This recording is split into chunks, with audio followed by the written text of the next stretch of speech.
ओम शांति। 14 जून 2025 की मुरली से मुख्य पॉइंट परमात्मा सुनाते हैं। आज मुरली वैराग्य पर है। परमात्मा कहते हैं, जिन बच्चों को पुरानी दुनिया से बेहद का वैराग्य होगा, वह अपना सब कुछ, तन मन धन सब कुछ परमात्मा को अर्पण कर देंगे कि बाबा हमारा कुछ भी नहीं है, ये सब तो देह भी हमारी नहीं है। देह यानी शरीर। बच्चे कहते हैं बाबा ये तो पुराना शरीर है, इनको भी छोड़ना है। इस समय सबसे मोह बाबा कहते टूट जाता है, नष्ट मोह हो जाना है। नष्ट मोह कहते हैं ना, जैसे किसी में भी मोह ना रह जाए, इसे ही कहते हैं बेहद का वैराग्य, जब इंसान पुरानी दुनिया से दुखी हो जाता है। अब बुद्धि बाबा कहते हैं सतयुग में लगी रहती है और कहते हैं कि हम तो स्वर्ग में जाकर अपने महल बनाएंगे, यहाँ का कुछ भी काम नहीं आएगा। बाबा समझाते हैं ना, जैसे बच्चों को, अपने ब्राह्मण बच्चों को, कि यहाँ से अपना ममत्व तो हटा दो, तुम्हारे तो स्वर्ग में महल बन रहा है, यह सब विनाश होना है। इसे ही हद का बाबा कहते, वैराग्य कहते। परमात्मा के ब्राह्मण बच्चे अभी बाबा कहते हैं हद से निकल बेहद में जाते हैं, क्योंकि उन्होंने भक्ति की ना, भक्ति के बाद ही ये ज्ञान मिला। बाबा कहते तुम्हारी बुद्धि में देखो ये बेहद का ज्ञान रहना चाहिए। अब किसी में भी आपकी आंख नहीं डूबनी चाहिए। अब तो घर जाना है, जैसे किसी में मोह नहीं जाना चाहिए। पहले भी देखो पढ़ाकर परमात्मा अपने साथ मुक्ति धाम ले जाते, अब फिर बाबा कहते कि मैं ले जा रहा हूँ। तुम्हारे लिए कोई नया ज्ञान नहीं है। हर कल्प में बाबा कहते ज्ञान देते रहते हो। सारी दुनिया में कितने ढेर मनुष्य हैं, परंतु तुम थोड़े ही हो, थोड़े ही जानते हो। आहिस्ते आहिस्ते ये ब्राह्मणों का जाल बढ़ता जाता है। बच्चे जानते हैं ये हमारी कहानी ना, बाबा कहते बच्चे जानते हैं हमारी रूहानी गवर्नमेंट है। हम देखो दिव्य दृष्टि से नई दुनिया को देखते हैं, मतलब परमात्मा ने दिव्य गुणों से हमारा श्रृंगार कर रहे हैं। उससे हमारा तीसरा नेत्र खुलता है, यानी ज्ञान की समझ बढ़ जाती है और बुराइयों का विनाश होने लग जाता है। सतयुग में ही जाना है। भगवान भी देखो एक ही पढ़ाने वाला है, एक ही राजयोग सिखाने वाला भी है। बाबा कहते उस समय लड़ाई भी देखो बरोबर लगी थी। ये मुरली पहले की है ना, उस समय की जब लिखी हुई थी, तो बाबा कहते उस समय भी लड़ाई बराबर लगी थी। अनेक धर्मों का विनाश हुआ था और एक धर्म यानी आदि सनातन देवी देवता धर्म की स्थापना हुई थी। तुम देखो बाबा कहते वही हो, पहले भी तुमने ही पढ़ाई की थी और अब भी तुम्हारा ही चुनाव हुआ है और तुम ही परमात्मा की वर्षा यानी प्रॉपर्टी लेने आए हो। पुरुषार्थ तो बाबा कहते हैं हर एक को अपना करना ही है, यही है बेहद की पढ़ाई। यह बाबा कहते शिक्षा परमात्मा टीचर बन देते हैं, कोई मनुष्य दे नहीं सकता। फिर कहा परमात्मा श्याम और सुंदर का भी राज समझाते हैं। तुम ही बाबा कहते अभी समझते हो ये राज भी। अभी हम सुंदर बन रहे हैं क्योंकि विकारों की बदबू निकल रही है। पहले बाबा कहते शाम खे थे, विकारी जीवन का भी बाबा कहते अभी तुम इस नर्क से, अभी तो बाबा कहते तुम्हें नफरत आनी चाहिए। तुम संगम युग पर इतने ढेर आते हो, इनमें से भी बाबा कहते छटनी हो जाती है। वही निकलते हैं जो पहले निकले थे। हम देखो संगम पर बाबा कहते संगम युग में पुरुषार्थ करते हैं और फिर दिव्य गुण बढ़ते हैं और फिर बाबा कहते मनुष्य से देवता बनते। मनुष्य तो यह भी नहीं समझते स्वर्ग क्या है, नर्क क्या है। वो सोचते हैं जो कलयुग में सुखी है, इसका मतलब उस पे धन दौलत है तो वो स्वर्ग में बैठा है। वो अपने आप को सोचते हैं ना, सब में सुखी मैं ही हूँ, चाहे वो कलयुग में ही बैठा है। और बाबा कहते हैं जो दुखी है वो नर्क में है। ये मनुष्यों की सोच है। सबकी अनेक मतें हैं। जैसे देखो एक घर में भी अनेक मत होती है ना। बाबा कहते बच्चों आदि में मोह चला जाता है, इतना देखो तोड़ना चाहो नहीं टूटता। मोह इतना है, समझते थोड़ी ना है। और पूछते हैं कि बच्चे शादी कराएं। बाबा कहते जो माता पिता होते हैं ना, वो बाबा से भी पूछते हैं कि बच्चे की शादी कराएं, परंतु बाबा कहते बच्चों को ये भी नहीं समझाया। मतलब ज्ञान में चल रहे हैं तो बाबा कहते बच्चों को देखो अभी तक ये भी नहीं बातें समझाइए कि एक तरफ तो स्वर्ग जाने की पढ़ाई करते हैं और देखो दूसरी तरफ पूछते हैं कि बच्चों को नर्क में डालें। नर्क यानी शादी में डालते हैं ना, तो फिर वही सारे संबंध बनते हैं, मोह का जाल भी बनता है उसमें ही। तो बाबा कहते जब डालेंगे ही नहीं तो वो चीज़ आएगी भी नहीं। जबकि ये देखो लॉ नहीं, बाबा कहते लॉ यानी नियम समझाया हुआ है। बाबा कहे पूछते हो तो फिर जाकर करो, पता है फिर भी पूछते हैं। तो बाबा कहे इनका मोह बहुत है बच्चों में, नहीं जैसे मोह बहुत रहता है, क्योंकि पढ़ाई में निश्चय नहीं है, अपनी देखो जिम्मेवारी समझते हैं। अब बाबा ना कहेंगे तो भी बाबा कहते हैं अवज्ञा कर देंगे, मतलब सुनेंगे तो है नहीं।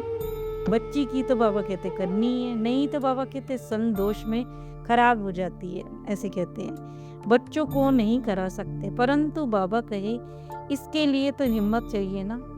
बाबा का बनना, बाबा कहते हिम्मत की बात है। बाबा ने इतने, बाबा कहते इनसे कर्म कराया, इसको देख कर देखो और भी करने लगे। घर में तो फिर बहुत लड़ाई झगड़े लग पड़ते हैं। है ही बाबा कहते ये झगड़ों की दुनिया, कांटों का जंगल है ना, यहाँ एक दूसरे को काटते रहते हैं।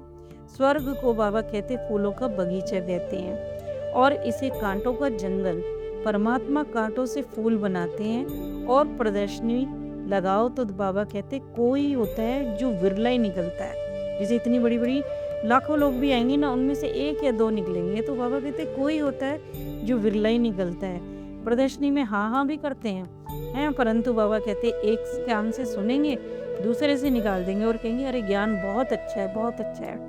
बाबा कहते राजधानी स्थापन होने में टाइम लगता है ना। मनुष्य अपने, बाबा कहते हैं अपने को कांटा ही थोड़ी ही समझते हैं। परमात्मा कहते इस समय सूरत मनुष्य की है, भले ही मनुष्य की है, परंतु सीरत बंदर से भी बदतर है। यहाँ नष्टो मोह बनना है। बाबा कहते इस ज्ञान में तो नष्टो मोह बनना पड़ता ही है, मतलब हर चीज से मोह हटाना है। बाप कहते हैं अपनी रचना को समझाना भी है। अपनी रचना जो अपने बच्चे, यानी अपने बच्चों को अगर नहीं समझते, बाबा कहते नहीं समझते तो भगा दे भी देना चाहिए। ये तो भाई भगवान पटरानी बना रहा है अपनी। तो बाबा कहते हैं मतलब ज्ञान में चलाने के लिए कहा, पर बाबा कहे ऐसी ताकत है नहीं, किसी में इतनी ताकत नहीं होती ना, क्योंकि सोचते हैं लड़ाई हो जाएगी अगर भगवान के ज्ञान में निकालेंगे। बाबा कहते हैं उनके लिए देखो हिम्मत ताकत चाहिए। मोह का कीड़ा ऐसा लगा रहता है जो निकलता ही नहीं है। मेरा तो एक दूसरा नहीं कोई। पावन नहीं बनेंगे तो बाबा कहते बहुत सजाएं खाएंगे और पद भी भ्रष्ट हो जाता है। बाबा कहे शिव के मंदिर में जाकर समझाओ जाकर, भगवान ने ही भारत को स्वर्ग का मालिक बनाया था और अब फिर से देखो बना रहे हैं।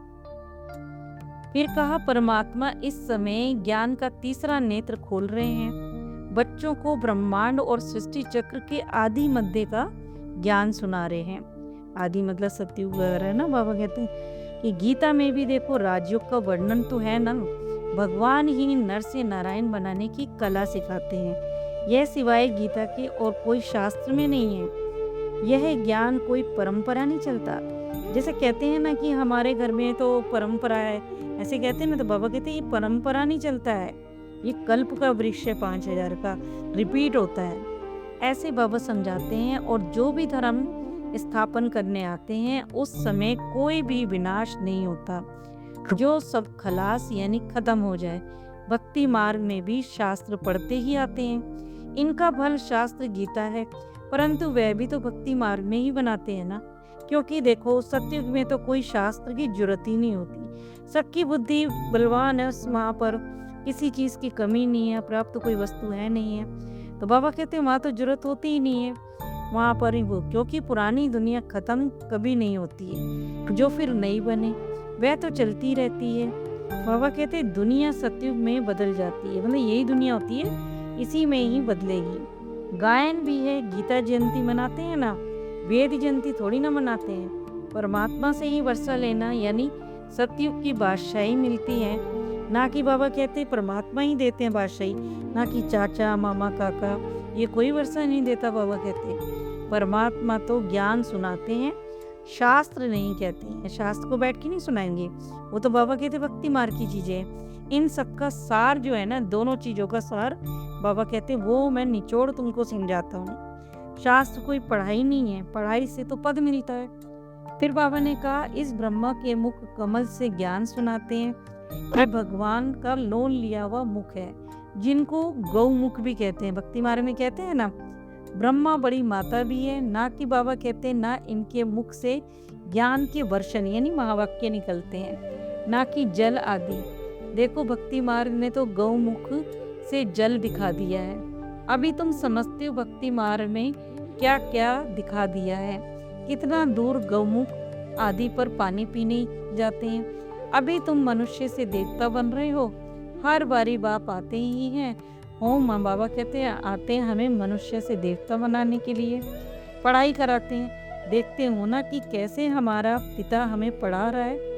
मन ही मन परमात्मा को याद करते हो तो आपके विकर्म यानी बुरे कर्म विनाश होते जाते हैं। सतयुग में थोड़े ही मनुष्य हो, बाबा कहते हैं मनुष्य, और कलयुग में कितने ढेर हैं। बाबा कहते हैं सतयुग में मनुष्य बहुत थोड़े होते हैं ना, लिमिटेड होते हैं, और कलयुग में तो देखो ढेर रहेंगे।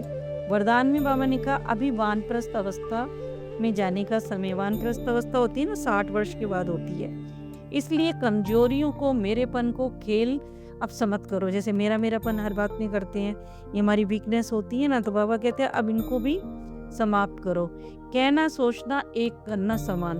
जो बाबा कहते कहो वही सोच में आना चाहिए आपकी, और वही आपको करना है। नहीं तो क्या कहते हैं, कहते कुछ है, सोचते वो कुछ है और करते कुछ है।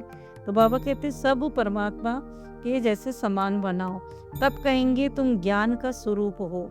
जो ऐसी ज्ञानी आत्मा है उनका हर कर्म, संस्कार, गुण और कर्तव्य जैसे परमात्मा के हैं उनके समान यानी उनके जैसे हो जाते हैं। वो व्यर्थ के, बाबा कहते विचित्र खेल नहीं खेल सकते।